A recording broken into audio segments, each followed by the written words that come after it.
दोस्तों यदि आपका बैंक अकाउंट एनएसटीएल पेमेंट्स बैंक में है या फिर आप एनएसटीएल पेमेंट्स बैंक में अकाउंट ओपन करने की सोच रहे हैं तो यह वीडियो आपके लिए इम्पोर्टेंट है, क्योंकि एनएसटीएल पेमेंट्स बैंक ने बैंक अकाउंट पर नया चार्ज लगाया है। दोस्तों यहाँ पर सबसे पहले हम बात करेंगे कि यदि आपका बैंक अकाउंट एनएसटीएल पेमेंट्स बैंक में नहीं है तो फिर आप किस तरीका से एनएसटीएल पेमेंट्स बैंक में अकाउंट ओपन कर सकते हैं। अकाउंट ओपन करने पर आपको क्या क्या फीचर देखने को मिलता है। इसके बाद हम बात करेंगे कि यदि आपका बैंक अकाउंट एनएसटीएल पेमेंट्स बैंक में है तो बैंक की तरफ से क्या नया चार्ज लगाया गया है। यदि आप यह चार्ज पे नहीं करना चाहते हैं, आप बैंक अकाउंट को क्लोज करना चाहते हैं, तो फिर आप किस तरीका से एनएसटीएल पेमेंट्स बैंक के बैंक अकाउंट को घर बैठे क्लोज कर सकते हैं, बंद कर सकते हैं। तो आप लोग वीडियो को अंत तक जरूर देखिएगा, साथ ही लाइक करना मत भूलिएगा।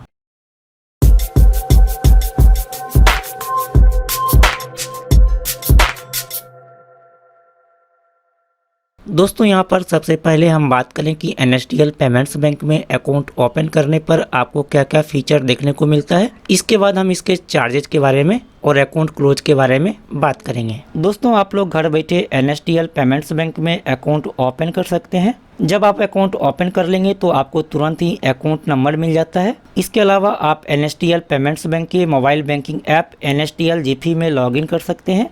लॉगिन करने पर आपको यहाँ पर अकाउंट का डिटेल शो करता है। इसके अलावा यहाँ पर एनएसटीएल पेमेंट्स बैंक के मोबाइल बैंकिंग ऐप में बहुत सारा सर्विस दिया गया है, जैसे कि आप यहाँ पर फंड ट्रांसफर पे क्लिक करके किसी को भी अपने अकाउंट से पैसा ट्रांसफर कर सकते हैं। इसके अलावा आप अपने अकाउंट में यहाँ पर फंड भी ऐड कर सकते हैं। साथ ही आप यहाँ पर एनएसटीएल पेमेंट्स बैंक के मोबाइल बैंकिंग ऐप के माध्यम से बिल पेमेंट कर सकते हैं, मोबाइल रिचार्ज कर सकते हैं। मोबाइल रिचार्ज करने के लिए DTH recharge, electricity bill payment, gas bill payment करना। इसके अलावा आप यहाँ पर क्रेडिट कार्ड का भी बिल पेमेंट कर सकते हैं। अकाउंट ओपन करने के बाद आप यहाँ पर यूपीआई का रजिस्ट्रेशन कर सकते हैं, यूपीआई का यूज कर सकते हैं। यूपीआई के माध्यम से किसी को भी पैसा ट्रांसफर कर सकते हैं, मनी के लिए रिक्वेस्ट कर सकते हैं। इसके अलावा कोई भी क्यूआर कोड को स्कैन करके पेमेंट भी कर सकते हैं।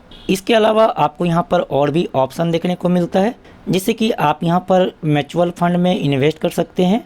इसके अलावा दोस्तों आप यहाँ पर अकाउंट ओपन करते हैं तो आपको वर्चुअल डेबिट कार्ड भी मिलता है और आप इस वर्चुअल डेबिट कार्ड के माध्यम से ऑनलाइन पेमेंट कर सकते हैं। यदि आपको एनएसटीएल पेमेंट्स बैंक का फिजिकल डेबिट कार्ड चाहिए तो आप इसके लिए अप्लाई कर सकते हैं और घर के पते पर फिजिकल डेबिट कार्ड मंगवा सकते हैं। अब दोस्तों यहाँ पर हम बात करें कि यदि आपका बैंक अकाउंट एनएसटीएल पेमेंट्स बैंक में है तो एनएसटीएल पेमेंट्स बैंक की तरफ से बैंक अकाउंट पर क्या नया चार्ज लगाया गया है। इसके अलावा यदि आप एनएसटीएल पेमेंट्स बैंक अकाउंट को क्लोज करना चाहते हैं, बंद करना चाहते हैं, तो किस तरीका से बैंक अकाउंट को क्लोज कर सकते हैं, चलिए देख लेते हैं। दोस्तों आपके रजिस्टर्ड ईमेल आईडी यानी कि जो email ID NSTL payment bank account के साथ लिंक है, उस ईमेल आईडी पर एनएसटीएल पेमेंट बैंक की तरफ से इस तरह का मेल सेंड किया गया होगा। देखिए इसमें लिखा हुआ है, we have made changes in the schedule of charges on all the saving accounts opened with NSTL Payments Bank. Below are the changes applicable. तो यहाँ पर NSTL Payment Bank की तरफ से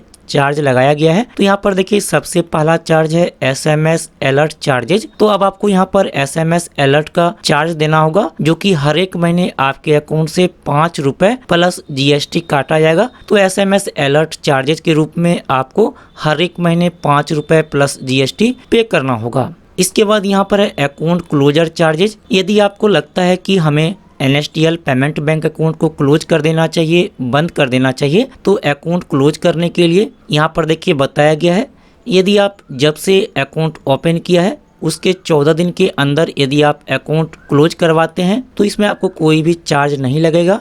इसके बाद यहाँ पर देखिए बताया गया है कि यदि आपने जब से अकाउंट ओपन किया है उसके 14 दिन के बाद और 18 महीने से पहले यदि आप अकाउंट क्लोज करते हैं तो आपको फिर यहाँ पर अकाउंट क्लोजर चार्जेज 500 रुपये प्लस GST पे करना होगा, तभी आपका यहाँ पर अकाउंट क्लोज किया जाएगा। इसके बाद यहाँ पर देखिए बताया गया है कि जब से आपने अकाउंट ओपन किया है उसके 18 महीने के बाद यदि आप अकाउंट क्लोज करवाते हैं तो फिर यहाँ पर आपको कोई भी चार्ज नहीं लगेगा, यहाँ पर आपको कोई भी फी देने की ज़रूरत नहीं है।